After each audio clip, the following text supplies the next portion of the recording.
¿Te ha pasado que vas a coser y de pronto el hilo se enreda, se atasca o hasta se rompe la aguja?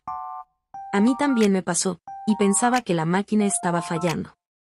Pero después descubrí que el problema era no enhebrar bien, tener mal ajustada la tensión del hilo o usar la aguja equivocada. Cuando aprendí a calibrar bien la máquina y elegir los materiales adecuados, esos enredos desaparecieron por completo. Por eso armé un curso de costura desde cero con más de 45 lecciones prácticas, donde te enseño paso a paso cómo evitar estos errores, dominar tu máquina y lograr costuras limpias. Comenta clases y te paso los detalles del curso de costura. Esta semana los cupos son limitados.